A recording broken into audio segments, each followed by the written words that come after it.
खेत में किसान बीज डालता है, कभी कीड़े लगते तो फसल चौपट हो जाती, कभी बीज बेकार निकलते हैं तो उग ही नहीं पाता। होता है ऐसा। कभी ज्यादा बारिश आई तो फसल खराब, और जरूरत से कम आई तो भी फसल खराब। तो ये खेत में डाले हुए बीज और इसकी फसल तो फैल हो सकती है, लेकिन सतगुरु जो ज्ञान का बीज डालते हैं वो कभी फैल नहीं हो सकता, उनकी कृपा सफल हो जाती है।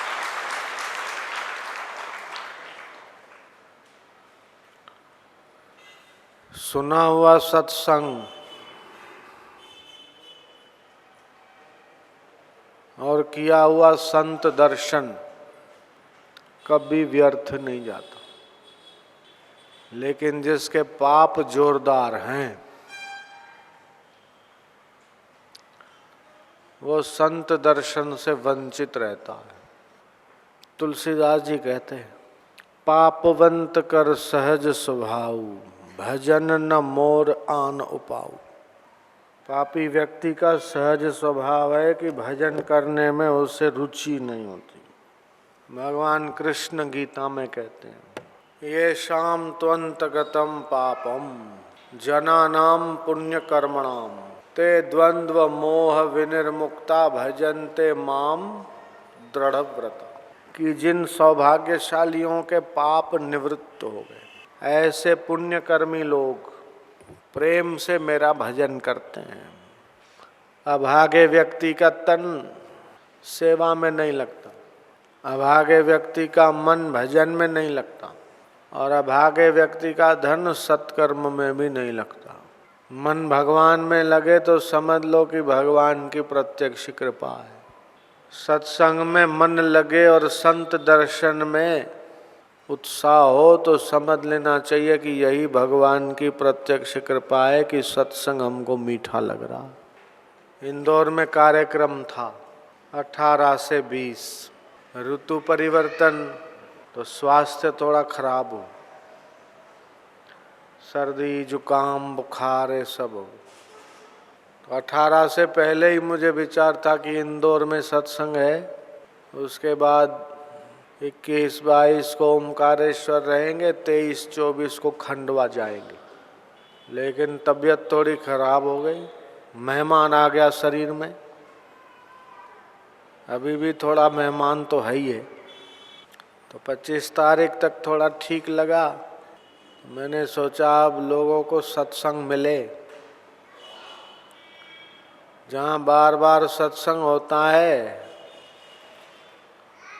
वहाँ लोगों के दुख दूर होते हैं, लोगों के कष्ट मिटते हैं। तो हमको तो थोड़ा कष्ट पड़ेगा आने का जाने का, लेकिन हजारों लोगों के कष्ट दूर होंगे तो क्या बात है।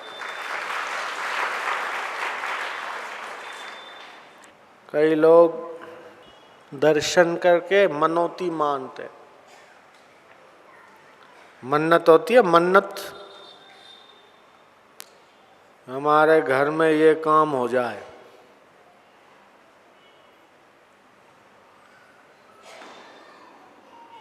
शादी हो जाए, धंधा अच्छा चले,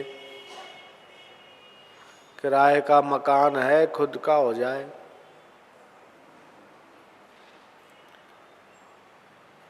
कई प्रकार की कामनाएं लोगों की होती। दर्शन करते हैं, नमस्कार करते, अपनी श्रद्धा से फूल पत्ती जो आया अर्पण करते हैं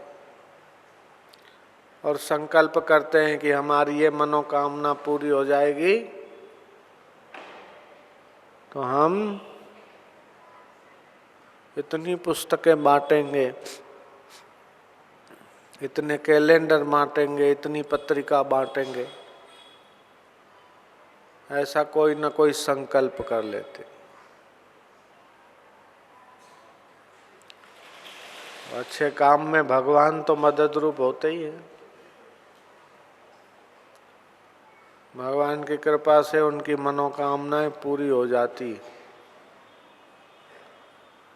एक आदमी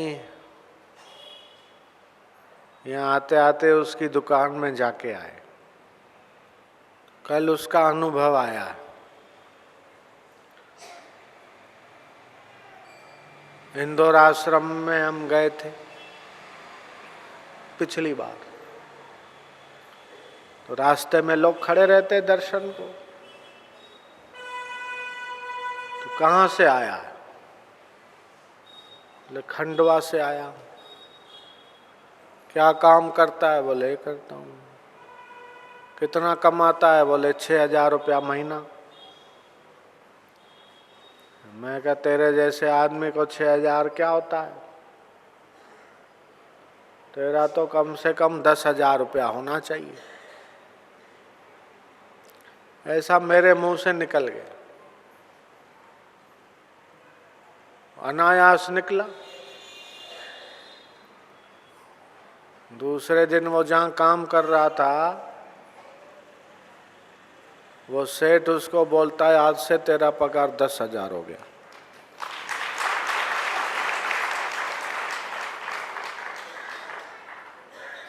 तो फिर उसने सेठ को बोला कि हम गए थे इंदौर, वहाँ उस संत जी ने कहा था कि तेरा 10,000 होना चाहिए। बोले मुझे तो पता नहीं, तूने तो वो अभी बताया, लेकिन मेरे मन में अपने आप हुआ कि तेरा पगार में 10,000 कर दूं।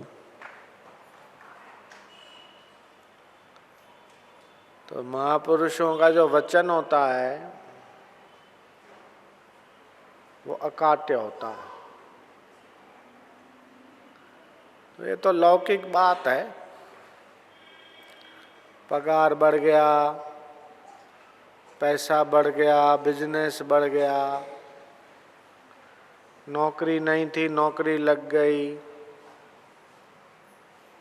पढ़ाई में फेल हो रहे थे पास हो गए, कम नंबर आ रहे थे अब ज्यादा नंबर आ रहे हैं। ये छोटे मोटे फायदे हो गए तो ये कोई बड़ा फायदा नहीं है, बड़ा काम नहीं है। लेकिन महापुरुष जो देना चाहते, भगवान की भक्ति से, भगवान के ज्ञान से तुम्हारे हृदय में उस सत्य स्वरूप परमात्मा का प्रकाश आ जाए, वो तो ये चाहते हैं।